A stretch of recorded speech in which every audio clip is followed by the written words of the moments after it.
हरे कृष्णा दोस्तों, आज की कम्पिटिटिव दुनिया में हम अपनी सक्सेस और स्टेटस को लेकर चिंतित रहते हैं। हम ये मान लेते हैं कि हमारी पहचान हमारी वेल्थ और अचीवमेंट से है, लेकिन असली हैप्पीनेस और संतोष तब मिलते हैं जब हम अपने ईगो को छोड़कर दूसरों के प्रति सिंप्लिसिटी और रिस्पेक्ट दिखाते हैं। आज की कहानी हमें बताएगी कैसे गौतम बुद्ध ने एक ऐसे व्यक्ति को उसकी एरोगेंस से मुक्त किया जो अपने आप को दूसरों से बड़ा मानता था। ये कहानी ये सिखाएगी कि सच्चा विजडम तभी मिलता है जब हम अपने हार्ट को ओपन रखते हैं और दूसरों को अपने बराबर समझते हैं। कहानी शुरू करने से पहले अगर आप हमारे चैनल पर नए हैं तो कृपया हमारे चैनल को लाइक, शेयर और सब्सक्राइब करना ना भूलें। एक समय की बात है कि एक गांव में भीमदेव नाम का एक व्यक्ति रहता था। वह धन धान्य से परिपूर्ण था, लेकिन उसके मन में अपने धन और स्थिति का बहुत बड़ा अहंकार था। उसे लगता था कि उसका अमीर होना ही उसकी अच्छाई का प्रमाण है। जब भी वह गरीबों को देखता, उसके मन में यही विचार आता कि इन लोगों ने पिछले जन्म में बहुत बुरे कर्म किए होंगे। वह प्रतिदिन मंदिर जाता और भिखारियों को दान देकर खुद को महान समझता। भीमदेव का एक नौकर था जो बहुत साधारण जीवन जीता था। एक दिन उसने भीमदेव से कहा, साहब, मुझे कल की छुट्टी चाहिए, मुझे गौतम बुद्ध के पास जाना है। भीमदेव ने हैरानी से कहा, तुम बुद्ध को सुनने जाते हो?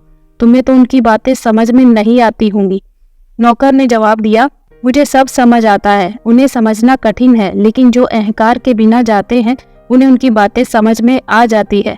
भीमदेव को यह सुनकर क्रोध आया, पर उसने खुद को रोका और कहा, ठीक है, तुम जहाँ जाना चाहते हो जाओ। मन में विचार आया कि उसे भी बुद्ध के पास जाना चाहिए, पर उसने सोचा कि एक मालिक और एक नौकर एक साथ कैसे जा सकते हैं। अगले दिन नौकर बुद्ध के पास गया। उसी दिन भीमदेव का एक दोस्त उससे मिलने आया और कहा, मैं बुद्ध के वचन सुनने जा रहा हूँ, तुम भी चलो। बहुत विरोधी होकर भीमदेव उसके साथ गया। वहां पहुंचकर भीमदेव ने देखा कि सभी वर्ग के लोग एक साथ बैठे हैं। उसने सोचा कि वह इन गरीबों के स्तर से ऊंचा है और इसलिए वह खड़ा रहा। बुद्ध ने उसे बैठने के लिए कहा, लेकिन भीमदेव ने कहा, पहले इन्हें ज्ञान दीजिए, फिर मुझे। बुद्ध ने मुस्कुराते हुए कहा, ठीक है, लेकिन पहले तुम हमें बताओ कि तुम्हारा स्तर कितना ऊंचा है। भीमदेव ने कहा, मैं सबसे अमीर हूँ, सबसे धार्मिक हूँ और सबसे अच्छा दानदाता हूँ।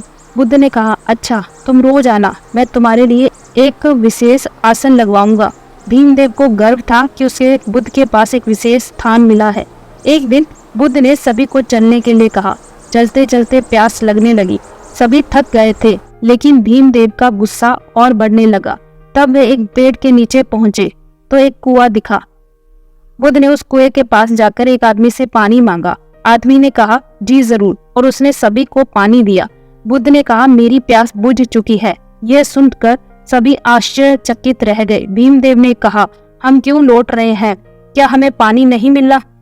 बुद्ध ने तब कहा, जब तुम यहाँ आए थे तुमने अहंकार से अपने स्तर की बात की थी, लेकिन इस यात्रा में तुम भी थके हुए और प्यासे हो। तुम्हारा धन तुम्हारी प्यास नहीं बुझा सकता। इस बात ने भीमदेव को हिला दिया। बुद्ध ने आगे कहा, जब तुमने कुएं पर झुककर पानी पिया तब तुम्हारी प्यास बुझी। यदि तुम अपने अहंकार के कारण झुकने से मना कर देते हो तो प्यासे ही रह जाते। यही जीवन में ज्ञान की प्राप्ति का सत्य है। भीमदेव को अपनी गलती का एहसास हुआ। वह बुद्ध के चरणों में गिर गया और रोते हुए कहा, आपने मेरे अहंकार को चूर चूर कर दिया है। बुद्ध ने कहा, ज्ञान की प्राप्ति तभी होती है जब तुम अपने अहंकार को छोड़कर दूसरों को सम्मान मानते हो। हमें यह समझना चाहिए कि अमीर और गरीब में कोई फर्क नहीं है, सभी की समस्याएं समान है। तो दोस्तों, आज की दुनिया में हम सभी किसी न किसी रूप में इस अहंकार का शिकार हैं। सोशल मीडिया पर दिखावे, धन और सफलता के नाम पर हम दूसरों को नीचा समझते हैं। ये कहानी हमें यह सिखाती है कि अपने ईगो को छोड़कर ही हम सच में नॉलेज और सच्ची हैप्पीनेस प्राप्त कर सकते हैं। भीमदेव ने यह सीखा कि जीवन का असली अर्थ दूसरों के साथ समरसता में है। आज का युवा भी अगर इस बात को समझ ले तो वह अपने जीवन को और भी सार्थक बना सकता है। इस कहानी में हमें यह समझना चाहिए कि हमारे जीवन में सच्चे संतोष की प्राप्ति केवल ईगो को त्यागने में है। जब हम दूसरों को अपने बराबर मानेंगे तभी हम अपने अंदर की अच्छाई को पहचान सकेंगे।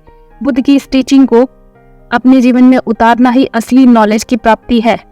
जब हम ईगो को छोड़कर सिंप्लिसिटी से जीवन जीते हैं तब हम न केवल खुद को बल्कि दूसरों को भी इंस्पायर करते हैं। यह कहानी हमें यह सिखाती है कि नॉलेज केवल पढ़ाई से नहीं बल्कि जीवन के एक्सपीरियंसेस से मिलती है। हमें अपने ईगो को त्याग कर सिंप्लिसिटी से दूसरों की मदद करनी चाहिए।